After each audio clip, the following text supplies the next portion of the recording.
কিন্তু ততক্ষণ পর্যন্ত আমরা শহীদ ওসমান হাদি হইতে পারবো না যতক্ষণ পর্যন্ত আমাদের এই অন্তরে আমাদের এই ধরনের চিন্তা ভাবনা কাজ করবে যে আমরা শহীদ ওসমান হাদিকে যারা খুন করেছে, যারা হত্যা করেছে, তারা আমাদের থেকে অনেক শক্তিশালী। এইটা যতক্ষণ পর্যন্ত আমাদের অন্তরে বসবাস করবে ততক্ষণ পর্যন্ত আমরা শহীদ ওসমান হাদি হইতে পারবো না। কারণ শহীদ ওসমান হাদি বলে গিয়েছেন যে আমার উপরে মৃত্যুর হুমকি রয়েছে, আমি যদি মরেও যাই আমার সন্তানদের জন্য লড়াই করবে, সন্তানরা যদি মরেও যায় তাদের সন্তানদের জন্য লড়াই করবে। বাংলাদেশে ইনসাফ কায়েম করা পর্যন্ত যুগ থেকে যুগান্তরে এই লড়াই চলবেই চলবে। সুতরাং প্রিয় ভাইরা, আমাদেরকে এই লড়াই চালিয়ে যাওয়ার জন্য আমাদেরকে সেই প্রস্তুতি নিয়ে রাখতে হবে। আমরা বারবার রক্ত দিব না। রক্ত আমরা বহুবার দিয়েছি, 47-এ দিয়েছি, 71-এ দিয়েছি, 24-এ দিয়েছি, পিলখানায় দিয়েছি, সাপ্লায় দিয়েছি। শুধু কি আমরা রক্ত দিতেই থাকবো? প্রিয় ভাইরা, এই বাংলার জমিনে ইনসাফ কায়েমের জন্য যদি রক্ত দেওয়া লাগে আমরা রক্ত দিব, আবার সেই ইনসাফ কায়েমের জন্য যদি রক্ত দিতে হয় আমরা সেই রক্ত নিব। রক্তের বদলা রক্তই হয়। রক্তের বদলা কখনো শিশিরতা হয় না। রক্তের বদলা আজকে শহীদ ওসমান হাদিকে যারা হত্যাযজ্ঞ করে তুলেছে, যারা শহীদ ওসমান হাদিকে কিভাবে হত্যা করা যায় সেই পরিকল্পনা বসে বসে করেছে, তাদের সাথে আর কোন শিশিরতা মারাবো না আমরা। তাদেরকে এই বাংলাদেশের মাটিতেই তাদের জানাজা এবং দাফনের ব্যবস্থা করব আমরা। যারা আমাদের জীবনকে জাহান্নাম বানাতে চায়, আমরা শাহাদাতের মধ্য দিয়ে তাদের জীবনকে জাহান্নাম বানিয়ে দিব। আমরা শহীদ ওসমান হাদির রক্তের সাথে কোন ধরনের বেঈমানি সহ্য করব না। প্রিয় ভাইরা, শহীদ ওসমান হাদি আপনাদেরকে বারবার একটা কথা বলতো যে আমি 5 বছরের জন্য বাংলাদেশের রাজনীতি করতে আসি নাই, আমি বাংলাদেশের রাজনীতি পরিবর্তন করার জন্য এসেছি। যারা বাংলাদেশের রাজনীতিকে ক্ষমতা এবং দখলদারিত্বের মাধ্যমে রাজনীতি করতে চায়, আমি তাদের জন্য বাংলাদেশের রাজনীতিকে কঠিন করে দেওয়ার জন্য এসেছি। আপনারা দেখেছেন শহীদ ওসমান হাদি জীবিত থাকা অবস্থায় ফজরের পরে বিভিন্ন মসজিদের সামনে গিয়ে আপনাদেরকে গিয়ে দাঁড়াইতো, বলতো যে আমারে ভোট দেওয়া লাগবে না, আপনারা বাংলাদেশের এমন কাউকে ভোট দেন যে ইনসাফের কথা বলে, যে বাংলাদেশের স্বাধীনতা সার্বভৌমত্বের পক্ষে লড়াই করে, যে বাংলাদেশকে চায় দিল্লির দাসত্ব থেকে বেরিয়ে আসুক, তাকে আপনারা ভোট দেন। সুতরাং শহীদ ওসমান হাদির যে আদর্শ, যে শত্রুর সাথে আমাদেরকে ইনসাফ করতে হবে।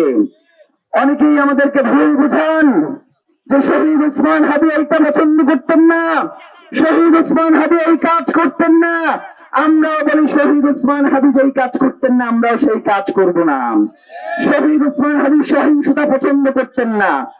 তার মৃত্যুর পরে বাংলাদেশের ইতিহাসে সর্ববৃহৎ জানাজা হয়েছে।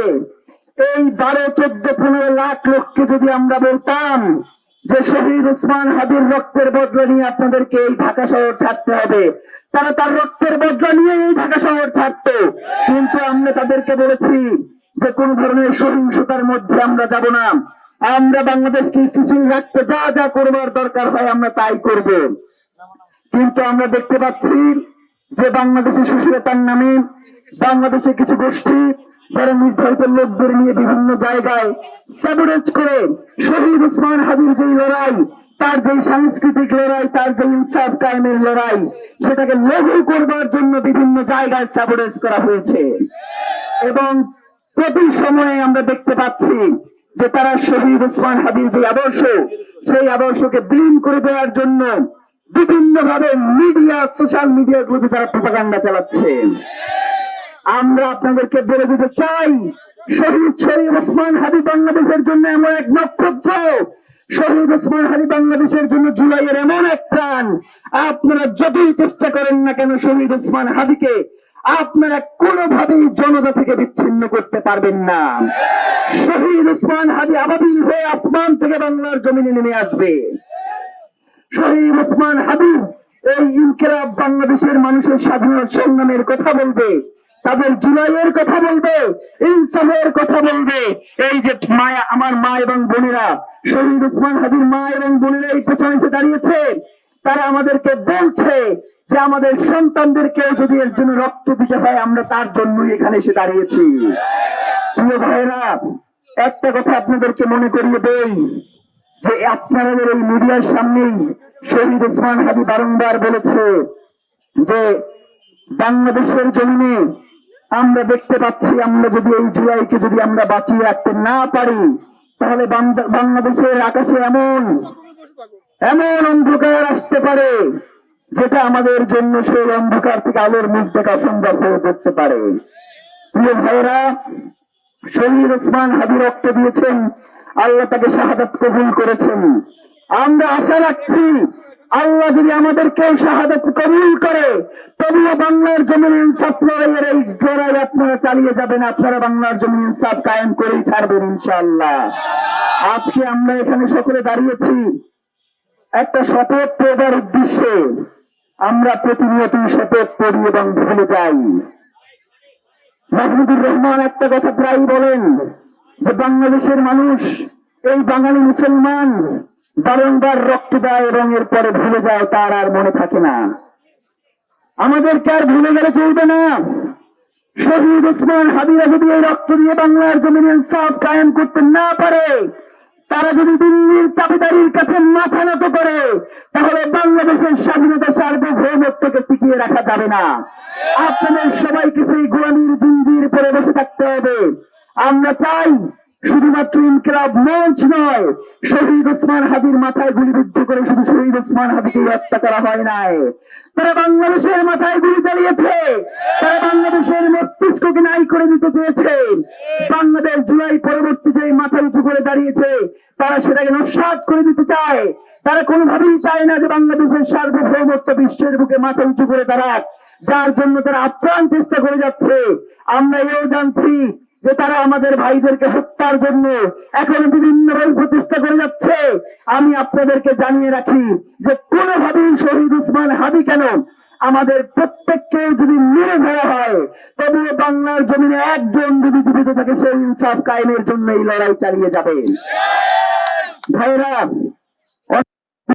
চায় আমাদেরকে বিভিন্ন জায়গা থেকে বলা হয়, ভাইরা আপনারা কঠোর আন্দোলন করবেন না, তাহলে সরকার পড়ে যেতে পারে।